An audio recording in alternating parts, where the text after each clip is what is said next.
Hello friends, good morning. मैं Sandeep Pandey. Friends, आज की वीडियो में हम लोग पूरा कंप्लीट डीएम प्लांट के बारे में डिस्कस करेंगे। जैसा कि प्रीवियसली वीडियो में हमने ट्रबल शूटिंग का डाल रखा है, रेजिन वर्किंग प्रिंसिपल डाल रखा है, बहुत सी वीडियो हमने डाल रखी हैं। बट आज हम लोग पूरा एक कंप्लीट डीएम प्लांट के बारे में देखेंगे। सो चलिए आज के सेशन को स्टार्ट करते हैं।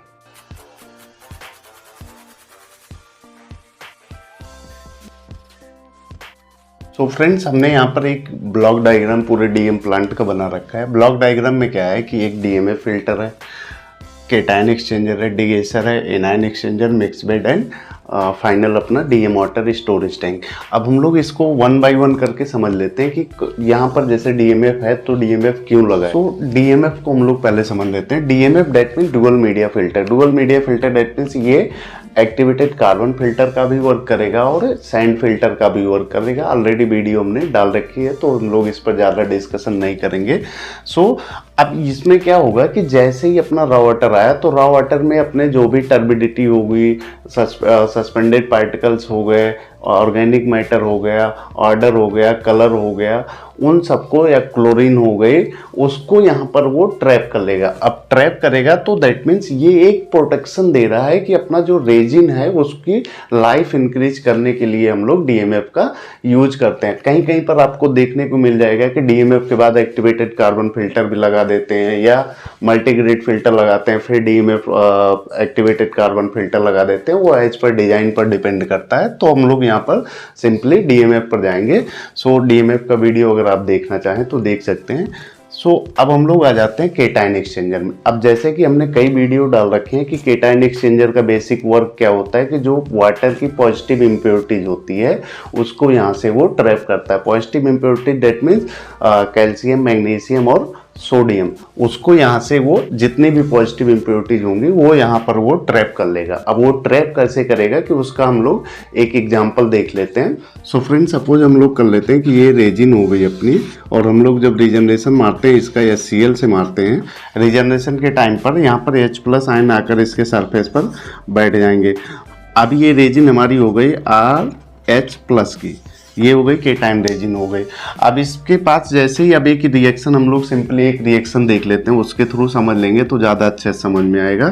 तो अभी सब RH+ ये अपना केटायन रेजिन हो गई प्लस, अब सपोज करते हैं कि यहाँ Na+ आ गया, मतलब सोडियम आ गया। सोडियम आया तो इससे रिएक्ट कैसे करेगा कि आयन एक्सचेंज, ये बहुत बेसिकली ध्यान देना कि आयन एक्सचेंज हो रहा है, मतलब एक्सचेंज प्रोसेस है। एक्सचेंज दैट मीन्स अदला बदली। अगर हम कुछ ले रहे हैं तो हमें उसको बदले में कुछ देना भी है। तो अगर रेजिन अपनी Na+ ले रही है अपने पास तो वाटर को भी कुछ देना पड़ेगा। वाटर से Na+ ले रही है तो रेजिन भी अपनी वाटर को कुछ देगी। तो वो होता है एक्सचेंज प्रोसेस।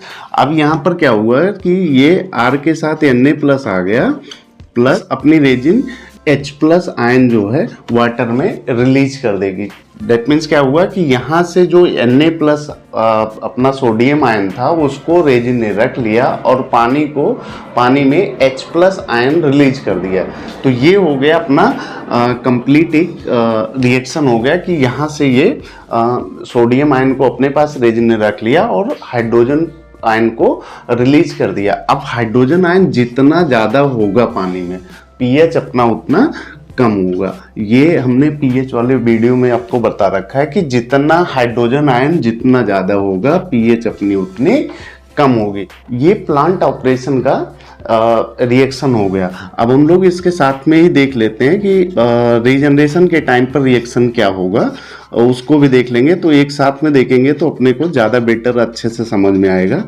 अब रीजनरेशन के टाइम पर क्या होगा कि ये अपनी रेजिन तो यही है, तो इसको नोट डाउन कर देते हैं। Na+ प्लस इसका रीजनरेशन किससे करेंगे हम लोग? HCl से। HCl हो गया। HCl डेट मीन्स क्या हो गया? H+ और Cl-। अब रेजिन अपना रिएक्ट करके क्या बनाएगी? RH+ plus NaCl। ये जो NaCl है ये अपना ATP में जाकर ट्रीटमेंट में चला जाता है फिर से रिट्रीट होने के लिए, और ये अपनी केटायन रेजिन आ गई।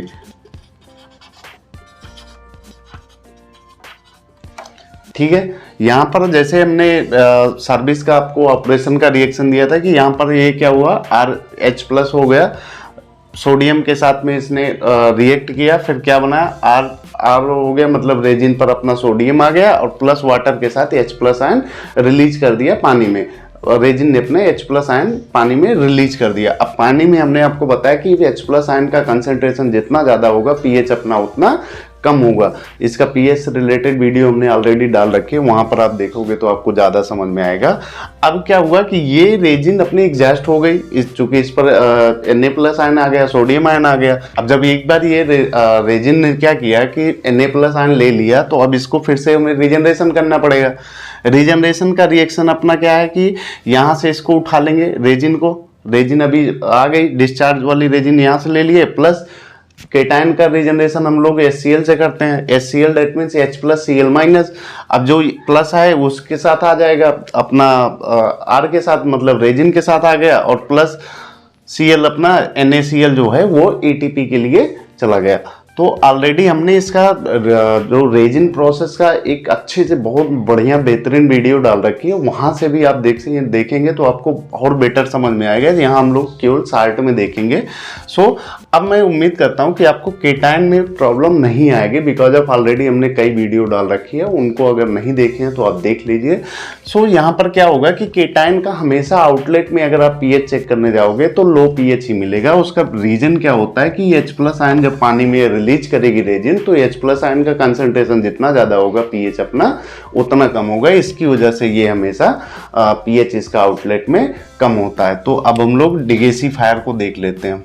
जनरली डिगेसिफायर का यूज क्या होता है कि जो हमारा जितनी गैसेस हो गई वाटर में उनको रिलीज करना, प्लस CO2 रिलीज करना। CO2 एक इम्पॉर्टेंट पार्ट है ये डिगेसिफायर का, और प्लस अपना ओवरऑल इफिशियंसी का, मतलब ओवरऑल डीएम प्लांट की इफिशियंसी में इसका एक बहुत इंपॉर्टेंट रोल प्ले करता है अपना डिगेसिफायर।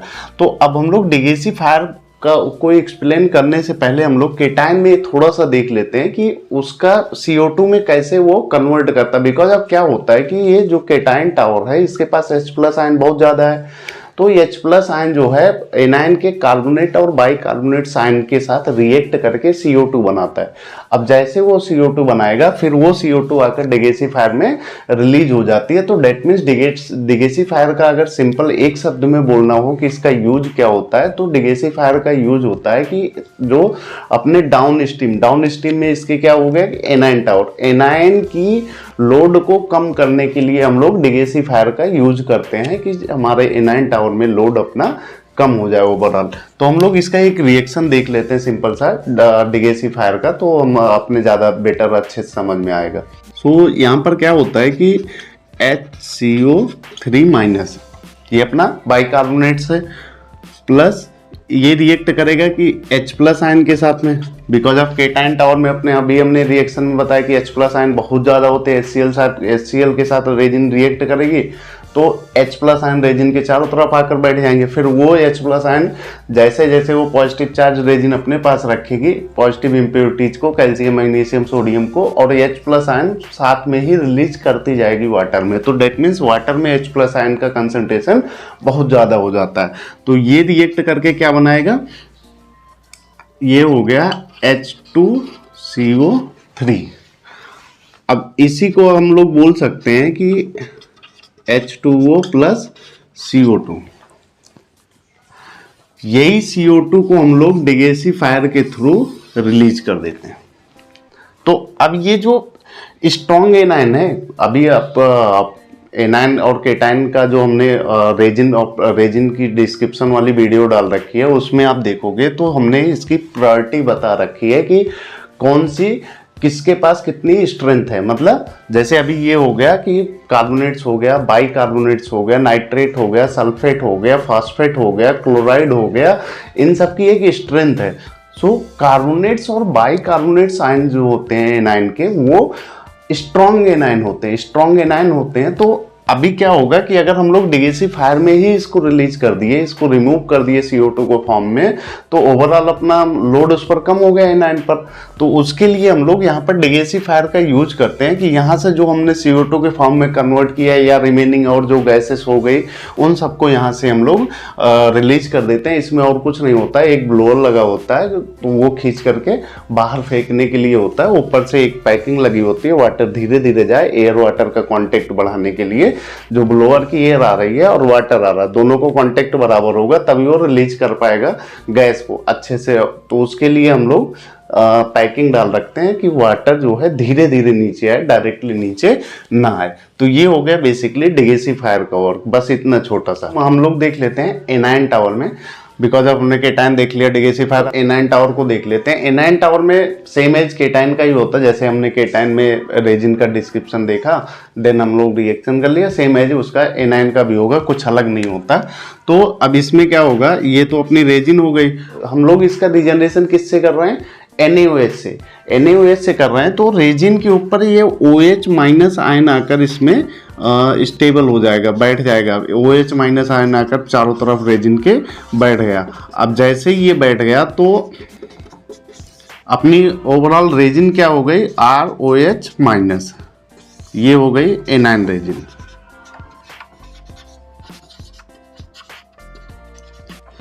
ROH माइनस, ये हो गई एनायन रेजिन हो गई। अब हम लोग एनायन की कोई एक इम्प्योरिटीज उठा लेते हैं, उसके हिसाब से रिएक्शन देख लेते हैं। पहले हम लोग ऑपरेशन का एक रिएक्शन देख लेंगे, देन हम लोग रीजनरेशन का एक रिएक्शन देख लेंगे सेम एज केटाइन की तरह, तो आपको थोड़ा रिलेवेंट हो जाएगा, ज़्यादा अच्छे से समझ में आएगा। तो हम लोग सपोज करते हैं कि इसको एक रेजिन को उठा लेते हैं, ROH माइनस प्लस कोई एक निगेटिव इम्प्योरिटीज एनायन की उठा लेते हैं, कि जैसे सब क्लोराइड हमने पकड़ लिया, क्लोराइड हो गया।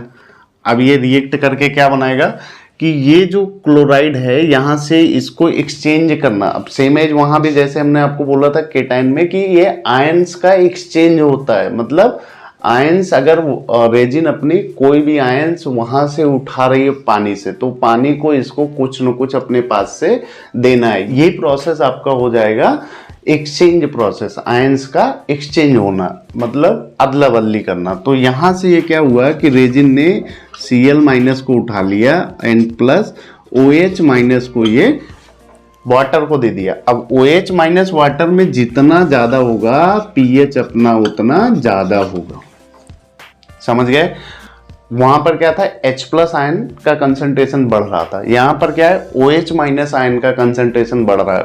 तो H प्लस आयन में क्या था कि जितना ज्यादा H प्लस आयन होगा, हाइड्रोजन आयन होगा, pH अपना उतना कम होगा। यहाँ पर क्या है, OH माइनस आयन का कंसंट्रेशन जितना ज्यादा होगा, pH अपना उतना ज्यादा होगा। तो ये हो गया एक रिएक्शन हो गया इसका ऑपरेशन का। अब हम लोग इसका एक रीजनरेशन का रिएक्शन देख लेते हैं।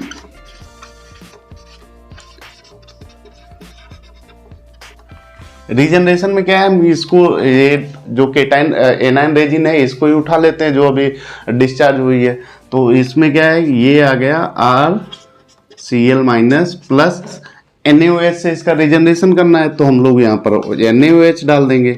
अब ये रिएक्ट करेगा, रिएक्शन कंप्लीट कैसे होगा कि यहाँ से OH माइनस आयन इनके पास आ जाएगा, Cl माइनस इनके पास चला जाएगा। तो ये क्या हो गया, ROH माइनस प्लस NaCl, ये NaCl साल्ट है, ये चला जाएगा आपके ETP में ट्रीट होने के लिए, और ये आपकी हो गई एनायन की रेजिन हो गई।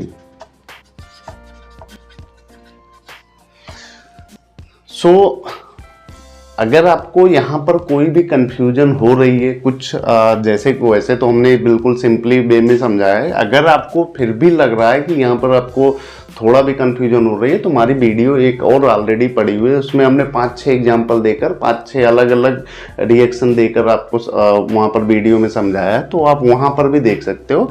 जनरली इसमें क्या होगा कि बस आपको इतना ध्यान देना है कि प्लस माइनस छोड़ दो, केवल एक्सचेंज प्रोसेस पर फोकस करना है आपको कि यहाँ पर आयंस एक्सचेंज हो रहा है, मतलब आयंस का अदला बदली हो रहा है। तो अब ऐसा नहीं है कि वो वाटर से केवल आयंस ले रहा है, वाटर को कुछ नहीं दे रहा है। वाटर जो भी आयंस हैं उनका अदला बदली हो रहा है, कि मतलब रेजिन कोई आयंस वाटर से ले रही है, जैसे अभी केटायन में था तो पॉजिटिव आयन ले रही थी, एनायन में निगेटिव आयन लेगी। अब वाटर से अगर वो निगेटिव आयन रेजिन अपने ले रही है तो रेजिन को वाटर को भी कुछ न कुछ देना है, तो वहां पर वो रिलीज करेगी। रिलीज क्या करेगी, जैसे केटायन हो गया तो उसमें H+ आयन उनके पास बहुत ज्यादा है रेजिन के पास, तो H+ आयन उसको रिलीज कर दिया पानी को। एनायन में आ जाओ तो जैसे ही वो क्लोराइड हो गया, फास्फेट हो गया, जो भी इम्प्योरिटीज हो गई एनायन की, उनको जैसे ही रेजिन ने अपने पास लिया, और रेजिन के पास ज्यादा क्या था, OH- आयन, तो OH- आयन वाटर में रिलीज कर दिया। तो सिंपल प्रोसेस है बिल्कुल सेम एज हम लोग यहाँ पर देख लेते हैं। एनायन केटायन दोनों का हो गया। अब हम लोग आ जाते हैं मिक्स बेड पर। मिक्स बेड में क्या होता है फ्रेंड्स, कि जो यहाँ पर एनायन और केटायन दोनों की रेजिन रहती है। तो जैसा कि हमने रेजिन डिस्क्रिप्शन में रेजिन का वर्किंग प्रिंसिपल वाली वीडियो में पूरा अच्छे से एक्सप्लेन किया हुआ है, यहाँ हम लोग बिल्कुल शार्ट में देखेंगे। तो यहाँ पर क्या हुआ कि जैसे हमने आपको बताया कि जो स्ट्रॉन्ग एनायन हो गए या स्ट्रॉन्ग केटायन हो गए, वीक एनायन हो गए, वीक केटायन हो गए, जैसे प्रियोरिटी हमने आपको वहां पर दिया हुआ ऑलरेडी। जैसे अभी एक एग्जांपल ले लेते हैं कि ये पकड़ लो कि कैल्शियम हो गया, मैग्नीशियम हो गया, सोडियम हो गया। अब इसकी स्ट्रेंथ ऐसे आएगी कि मतलब ये सबसे ज्यादा पावरफुल इसमें क्या है, जिसकी स्ट्रेंथ सबसे ज्यादा है कैल्शियम है, उसके बाद क्या है मैग्नीशियम है, ये सब बहुत ही स्ट्रांग वाले हैं। और फिर लास्ट में क्या है कि सबसे लोएस्ट वाला केटायन कौन सा है, सोडियम है। तो सोडियम के पास पावर सबसे ज्यादा कम है, मतलब सोडियम सबसे वीक केटायन है। अब वीक केटायन है तो जो रेजिन पर क्या होगा कि जैसे ह्यूमन बींग्स को ले लो कि अगर आपके पास आप पावरफुल हैं तो दूसरे को आप रहने नहीं दोगे। सेम एज ये लोग भी करते हैं कि जैसे कैल्शियम मैग्नीशियम रेजिन पर पहले अटैक करेगा, तो जब तक सोडियम का नंबर आएगा तब तक रेजिन अपने डिस्चार्ज हो गई या वाटर पास होकर आगे चला जाता। तो ये यहाँ से स्लिप होने के चांसेस इनके बहुत ज़्यादा होते हैं। सेम एज यहाँ पर एनायन में क्या होता है कि सिलिका होती है, सिलिका के भी स्लिप होने के चांसेस बहुत ज़्यादा होते हैं, क्योंकि वो वीकेस्ट एनायन है। यहाँ पर सोडियम अपना वीकेस्ट केटायन है। तो ये दोनों स्लिप होकर आगे जाएंगे तो अपनी वाटर क्वालिटी पर इम्पैक्ट आएगा। तो उससे बचने के लिए हम लोग, स्लीपेज से बचने के लिए हम लोग मिक्स बेड का यूज करते हैं। मिक्स बेड में हमारी दोनों रेजिन होती है, एनायन की भी होती है, केटायन की भी होती है।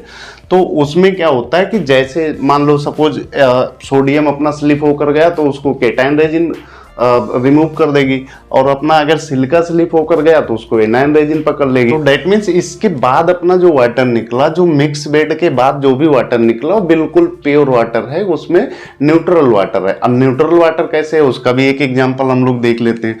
तो यहां से क्या हुआ फ्रेंड्स कि ये वाटर को केटायन ने क्या दिया था, H+ आयन रिलीज किया था केटायन ने, प्लस एनायन ने क्या रिलीज किया, OH- आयन। तो अब ये क्या बनाएंगे ultimately, H2O। H2O that means क्या हो गया, अपना वाटर हो गया। सो ये हो गया अपना मिक्स बेड हो गया, और फाइनली ये पूरा वाटर अपना डीएम वाटर स्टोरेज टैंक में चला जाएगा। सो अभी मैंने आपको एक एक एग्जांपल दे करके अच्छे से रिएक्शन के साथ में आपको पूरा डीएम प्लांट समझा दिया। अगर इससे ज़्यादा आपको ब्रीफ डिस्कशन कुछ चाहिए तो ऑलरेडी हमारे चैनल पर वीडियो अवेलेबल है, वहाँ से भी आप देख सकते हो, और डिस्क्रिप्शन में भी हम लिंक रख देंगे, वहाँ से भी आप देख सकते हो।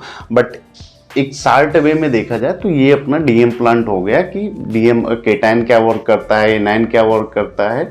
एंड एक पॉइंट इसमें अभी छूट गया कि हम लोग केटायन को ही सबसे पहले क्यों रखते हैं। ऑलरेडी हमने इसकी एक वीडियो डाल रखी है, बट यहाँ पर भी थोड़ा देख लेते हैं कि बिकॉज ऑफ क्या होता है कि अगर हम केटायन को पहले रखते हैं, कि जैसा कि डिगेसिफायर यूज में बताया कि उसका CO2 के फॉर्म में वो एनायंस के कार्बोनेट और बाइकार्बोनेट आयन को वो CO2 के फॉर्म में कन्वर्ट करता है H+ आयन की हेल्प से, एंड देन वो CO2 को हम लोग डिगेसिफायर में रिलीज कर देते हैं। तो ओवरऑल अपना एनायन पर लोड जो है वो कम हो जाता है। एक तो ये रीजन हो गया। सेकेंड, लोग एनायन को पहले रखेंगे देन केटायन को रखेंगे तो क्या होगा कि पहले वो pH इंक्रीज होगा। pH इंक्रीज होगा तो बायोफॉलिंग का चांसेस बहुत ज्यादा होगा कि वहां पर जो सलरी के फॉर्म में जनरेट होना शुरू होगा, और वो सलरी जाकर के आपके केटायन टावर में चिपक जाएगी। तो जो जितने भी नोजल होंगे वो सब नोजल को चोक करना शुरू करेगी। तो उससे बचने के लिए हम लोग पहले जो है केटाइन रखते हैं, देन डिगेसिफायर आता है, देन हम लोग एनायन रखते हैं। अब मैं उम्मीद करता हूँ कि आपको डीएम प्लांट से रिलेटेड कोई भी प्रॉब्लम नहीं आएगी। अगर कुछ आती है तो आप हमें कमेंट करके बता सकते हो। सो चलिए मिलते हैं नेक्स्ट वीडियो में। Thank you so much.